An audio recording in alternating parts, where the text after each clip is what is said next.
Hello, everybody, and thank you for tuning in to the Liberty Report.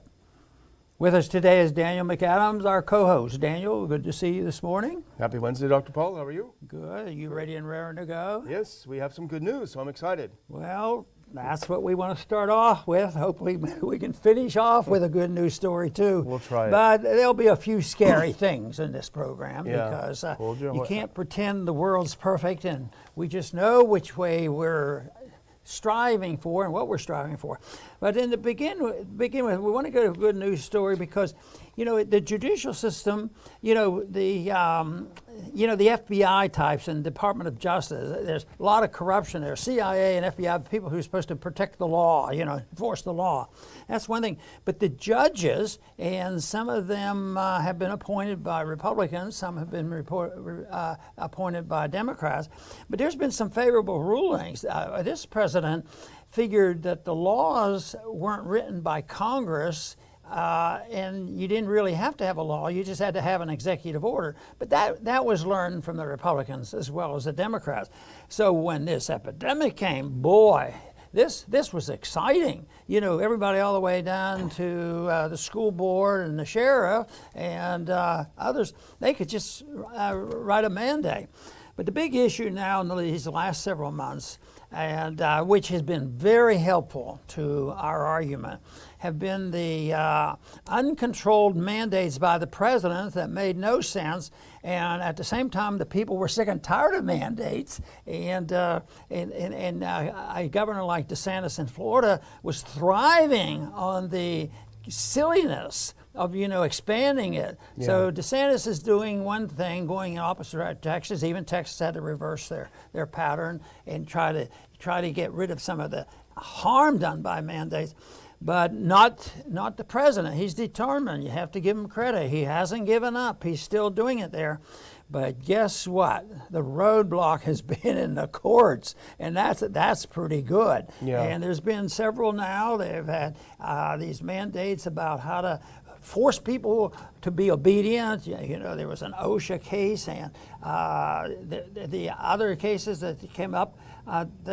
This has been very helpful. But this weekend, I guess, there was another ruling that on the contract laborers, and it was reversed. So Biden's been losing in the court, but he hasn't given up, and he's going to keep pursuing it. But this last ruling was different because it wasn't just for one state. They took another ruling and said this means nobody can force these. So the system has worked to a degree a little bit better than we generally think. Yeah, and it was on September 9th, I think it was, that President Biden announced he was getting very impatient with Americans for not getting vaccinated. So he put some new rules up. The OSHA mandate was every company with 100 or more workers must require a vaccine for their employees. And if you had 99 or if you had 100 and you fired someone, you'd be okay. You would not get COVID, no problem. Also, anyone who works in hospitals with Medicare or Medicaid provided must get the vaccine. And then the third one was anyone who works for a company that is a contractor or subcontractor to the U.S. government must get a vaccine. Well, they've gone 1, 2, 3 strikes, you're out. The OSHA 100 was nullified by the Fifth Circuit. That's now being appealed in the Sixth Circuit. The Medicare just last week was enjoined to the entire country. Originally, a judge had ruled that 10 states that sued ruled in their favor against it. And then last week, a Kentucky judge ruled against the contractor mandate for 3 states that sued, Kentucky, Ohio, and Tennessee, which we reported at the time. But yesterday, a federal judge from Georgia enjoined the entire United States to that decision. So there is, as of now, no federal contractor mandate. 3 huge things to fall. Here's what Judge Baker from Georgia said in his ruling. In its practical application, this mandate, operates as a regulation of public health. It will also have a major impact on the economy at large as it limits contractors and members of the workforce ability to perform work on federal contracts. Accordingly, it appears to have vast economic and political significance. So that's part of the ruling. Right.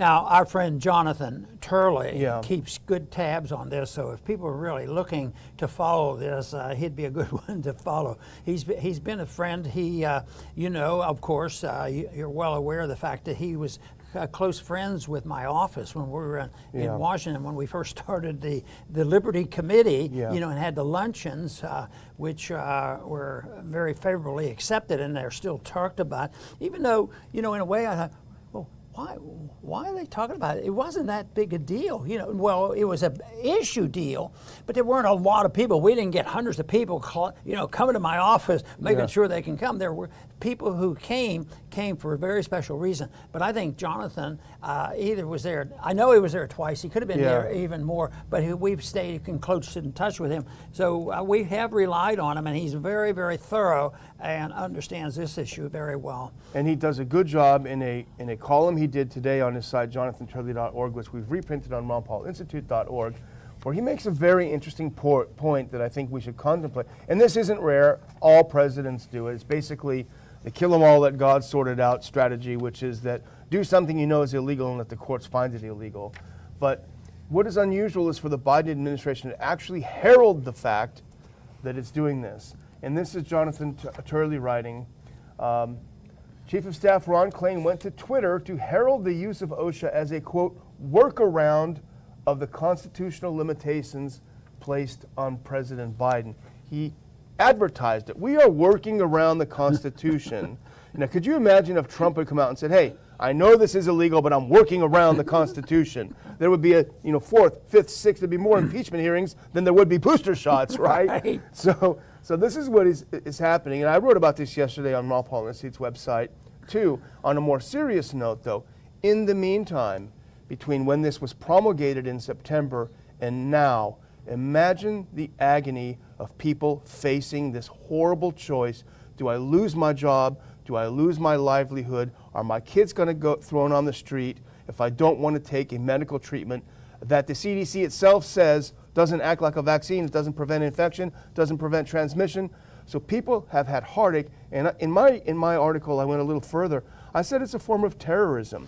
To me, it's good. We're pointing this out as movement in the right direction, but it's sad the fact that we ever got to this point. How did we get into such a mess that we're so grateful to get a spoonful of liberty back again and say, well, maybe my relative, and you have a relative that might have been injured by this, maybe he won't lose his job, this sort of thing. It is so sad because these are the things the Constitution was supposed to guarantee. So they're doing exactly what they said. We're working around the Constitution. Yeah. It's sort of like I was told when I was trying to stop a war. They said, oh, that part about declaring war, we don't follow that part anymore. Yeah. That's what we're dealing with. At least we have to be realistic. Well, hopefully the military mandate will be next, because that is also a terrible idea, and there's a lot going on in that. But let's move on to the next topic we want to discuss. And this, I didn't put the clip in, but it was from NBC News, and it pointed out that the worst COVID cases are concentrated in just 6 states. The hospitalizations for COVID are really, I think 30 or 40% are just in these 6 states. And what do you think, Dr. Paul? Maybe the most free states? Maybe Florida with no mandates? Texas with no mandates? South Dakota? No. They're the most mandated states, the most vax states, and the most mask mandated states. Now, we state this with a bit of confidence because there are statistics that show this. But isn't it amazing that the general public has been exposed to the propaganda that says, the real enemy are the unvaxxed people. They are a threat to our liberties. They are a threat to our lives. They're a threat to our kids. At the same time, it turns out that the vaccines haven't worked and the lockdowns haven't worked, and yet they don't seem to stop. Our numbers are growing. More and more people are asking questions. I think we're going to win a lot of these battles. Court here to court there. I would expect that by the time, not even by the time of the election next year occurs, I think people can follow what is happening, and I don't think anybody has forgotten about Virginia. Yeah. You know, and Virginia had a lot to do with the whole COVID monstrosity that we've been putting up with and the loss of liberty. So that to me is encouraging, but the sooner the better that we get our freedoms back, because I think we have other problems to deal with. Just the general attitude about our civil liberties and the adjustments that are going to have to be made because of all the deficits we have and the Federal Reserve, because that's a problem is sitting out here. And then we had the COVID, you know, dumped on top of it, and they're not completely separate, because we were complaining about the spending and the inflation before COVID, and then all of a sudden they spent, oh, that's okay, we don't have to worry about it, deficits don't matter. We need to spend the money to help get through you know, the COVID thing. And it wasn't, you know, it wasn't just the Democrats that wanted to spend that money. Yeah. That was very bipartisan. And it wasn't billions of dollars, it was trillions of dollars. So hopefully we straighten this out and move in the right direction, because I think we have other types of problems that are going to become more visible. But every day, I think more and more people are becoming aware of the fact that price inflation, cost of living, is a serious problem for, you know, especially the middle class and the poor in this country. Yeah.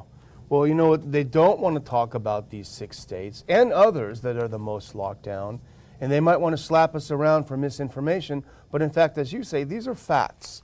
These are facts that you can see on graphs. You can look at the different numbers and you can see how they look. And in fact, let's look at a couple of those. Let's look at this first clip that we have. Cases are taking off again in Illinois, which is odd considering they're one of the 6 states, the only 6 states with an active mask mandate for everyone, regardless of vaccination status. Wonder how this could be happening, since we know masks always prevent surges. And if you go back to that, just leave it on for a second, please. And if you look at it, you'll see toward the right, statewide mask mandate reinstated. Boom, up go the cases. Let's look at the next one. Michigan, this is also one of the 6 states that has the biggest hospitalization. They have been the most locked down, the most mask mandated, vax mandated states, and it has done nothing, obviously. Just here's the next one. Let's look at one more. Here's another one of the bad states.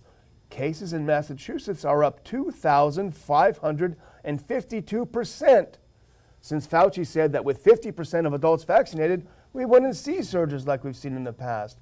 Could he have been wrong, Dr. Paul? And it says 96.4% of everyone 12 and over is at least partially vaccinated. Again, 96.4%.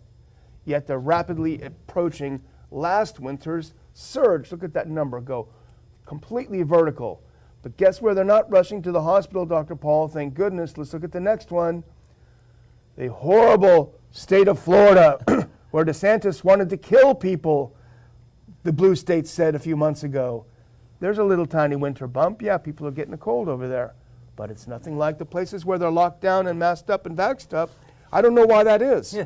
You know, you would think they would pay attention, but they still dismiss it. They don't want to believe this, and so they locked on it. What I think it should be suggested, the decent people out there who happen to be in different political parties, and if they would just open their mind and say, well, you know, maybe we ought to at least check this out. You know, I don't want to believe this, but in all fairness, why don't we look at these statistics? Yeah. And we're going to get them all together, and we're going to send them over there, and you lecture them and tell them how these statistics work. But the information is out there, and that's what I think that's all we're asking right now for the many, many individuals, because there are some that they know exactly what their agenda is, and you can't appeal to them by reason, because you might say, well, this is undermining people's liberties and it's hurting our economy. Well, oh, that's what we're trying to do. That's our goal, you know, because we want to remake America in the eyes of the Marxist system, so that they don't care about that. But most people aren't that. I think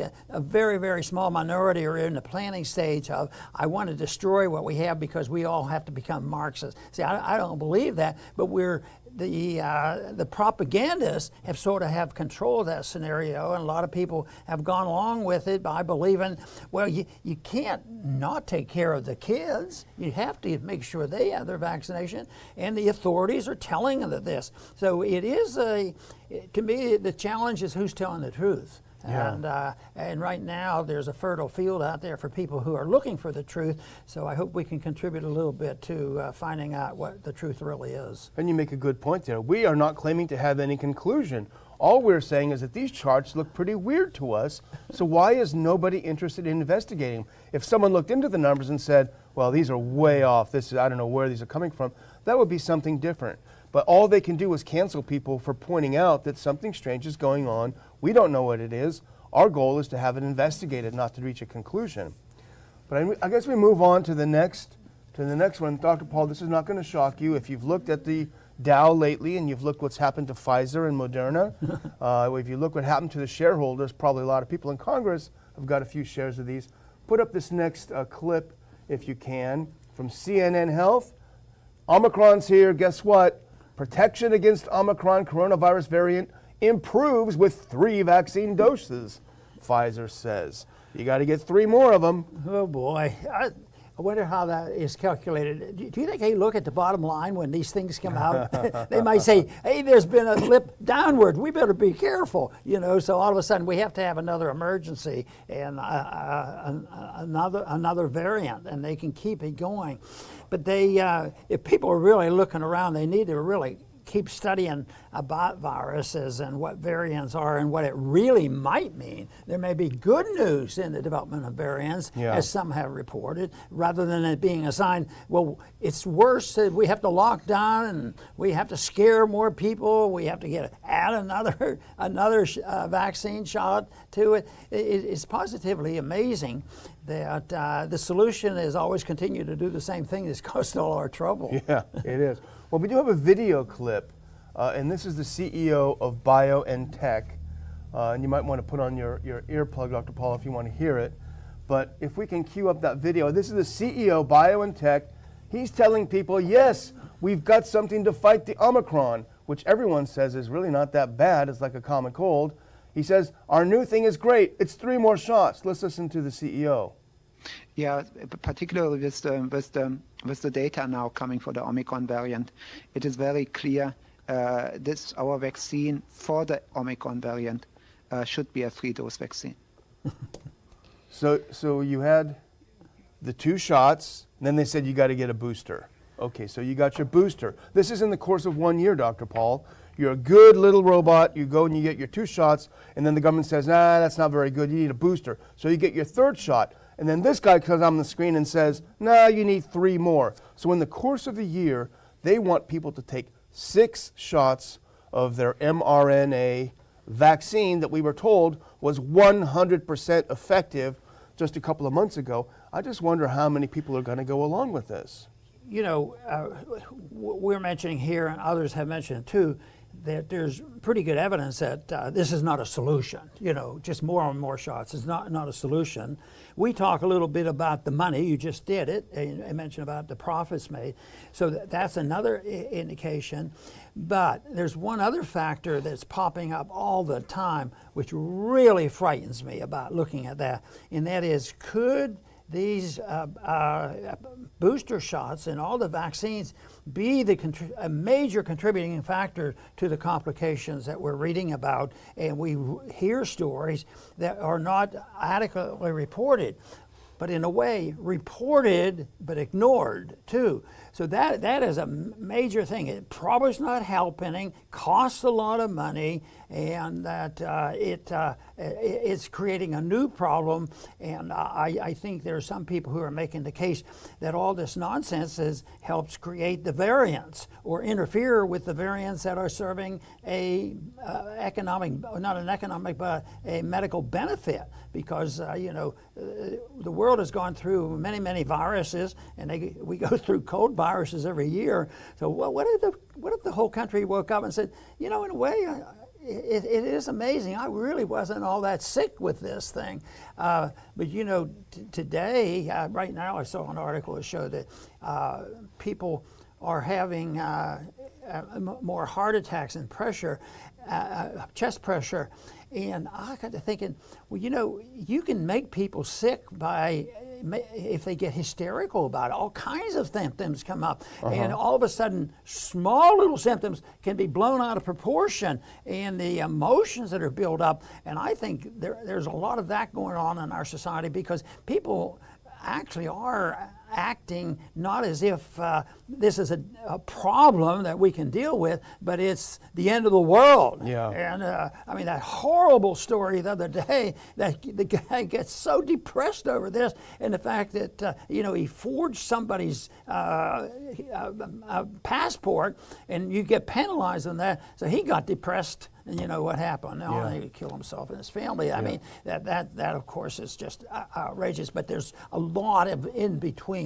People are stressed out with this, and that's and that might be a reflection of you know, the crime rate too. You know what's happening there, and well, even from the very beginning, the mask on the kids of the depression of kids. Yeah. So there is a lot of penalty for doing something that is unproven. At the same time, and there's no evidence that a lot of good's coming from it. Yeah. Well, we wanted to do a little update from yesterday's program. We talked about the danger of war with Russia. We talked about the people who are rattling the sabers. And here's the #1 saber rattler right now. We're going to listen to him. He's on Cavuto. Senator Roger Wicker, Republican out of Mississippi, who is, I would say, probably insane. He said on live TV that we should consider bombing Russian military assets and, quote, rain destruction on Russia, and we should really think about using a first strike nuclear weapon on Russia. Let's listen to him in his own words. Well, military action could mean that we stand off with our ships in the Black Sea, and we rain destruction on Russian military capability. It could mean that. It could mean that we participate, and I would not rule that out. I would not rule out American troops on the ground. We don't. Do you know? We don't rule out first use nuclear action. Well, military action. So he's saying that could mean we should consider using nuclear weapons to protect Ukraine's border, right? Meanwhile, I got news for him. There's another border we ought to be working on. There's something happening down in Texas. You know, this is the saying, has been around for a long time, nothing off the table, which always annoyed the living daylights out of me, because it always inferred that we would use that, and that's being strong, that's being tough, that's appealing to the base, that's appealing to a lot of Republicans, unfortunately. But that to me is sad. You know, the interesting thing is I'm so disappointed, because I served a good many years while I was there. I think Roger was there. He was somebody that I knew, and he was very friendly, a very nice personality. Then you hear this stuff, and I'm so disappointed in that he, personality-wise, and this is not unusual, that I think in a way George Bush was like that. Yeah. But at the same time, his gentle personality and was personable. At the same time, you know, starting a war that lasted 20 years was no big deal. Yeah. And Roger is in that category, but I can guarantee you, he is doing it with the best intentions. So there is, watch out for people who have good intentions. They're not enough. You have to have some good ideas and decency and an understanding about what personal liberty is all about. Yeah. Well, you know, Dr. Paul, finally, what we're doing today, you know, some people have blamed the shots for heart attacks, blood clots, people dropping like flies on the football field, the soccer field. Some people are blaming the shots, not us. Some people are. But finally, we have the answer to why we're having so many heart attacks among young people, so many blood clots among young people. Let's put up this next clip from the news piece we looked at yesterday. Researchers warn that cold weather can cause blood clots and heart attacks. So, Dr. Paul, Nothing to see here. What is your medical Well, opinion of this? I have to concede a little bit. Okay. Because over the years, and I'm sure you've read the stories, when the first snowfall comes, and up north especially, and you get 8 or 10 inches, and nobody had snow plows and snow blowers and all this. So people who are totally out of shape, they go out, and I got to clean my sidewalk. That is a common thing and probably very real. Somebody is out of shape, goes out and gets overworked and has a heart attack. But I don't think that's what they're talking about here. Cool weather is a medical benefit to people, and I mean a medical harm, and it's the cold weather. And that's, those people should be for a little global warming, then, shouldn't they? Maybe global warming will warm your heart. You're going to get us canceled. So that's getting a little bit carried away, but that's a mixed bag because we just talked a little bit about the anxiety and the stress that goes on, which is very, very real. But believe me, when they do autopsies on some of these people that have been on these vaccines, they have blood clots, and people say, well, yeah, but that's just a few. Just a few that we hear about, and the real numbers aren't in. Maybe in fact we won't ever have, I think, the total real numbers. But the people who have gone back, I think it was in Italy, they went back and checked it out, and 97% that died of COVID, didn't really die of COVID. It was something COVID, else. So I think this falls into the category good reason to seek the truth and do our very best to find out what is scientifically defensible and try to sort it out, because one thing for sure, the answers by the federal government and the bureaucrats and the drug companies should not be our family doctor. And that's what's happened. I don't think people should depend on them to get family doctor advice. Well, 13 years living in Virginia, Dr. Paul, and shoveling snow in surprisingly not the best shape. I can attest to feeling like you're going to have a heart attack. But I'll remind our viewers again, I will add a link in the bottom of the show. Time is running out for Dr. Paul's free copy of his new book for supporters of this program and the Ron Paul Institute. Just check the description. It'll tell you how you can go through and do it. And thanks very much for support. Please subscribe. Please hit uplink or hit like.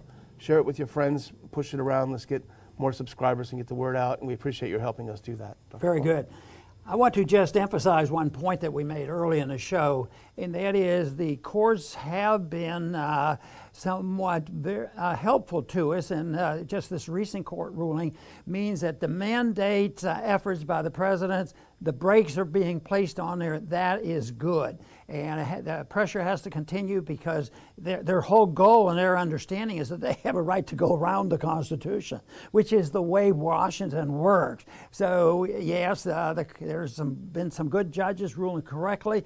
They have the authority to just mandate and tell people what they have to do with masks, even though their jobs are lost and their health is injured by all these rules.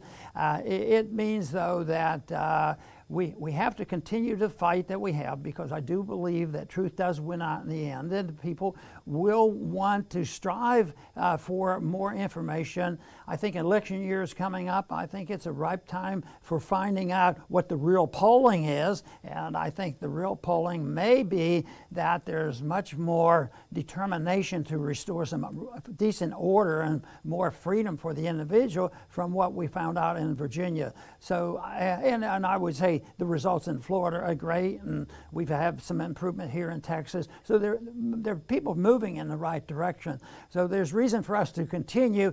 Everybody who comes to the conclusion that we have too much of this mandates from the government, not just over COVID, but too many mandates altogether in everything that the government does, which means that if you have a true understanding and put that together with, an understanding of what the morality is of personal liberty and why it's beneficial and why it happens to be constitutional, I think if you come to that conclusion, I happen to have a belief that we all have a personal responsibility to do our best for our own self-interest to spread that message. But in the meantime, it's a message that could help a lot of other people, survive the problems that we have to face. I want to thank everybody for tuning in today to the Liberty Report.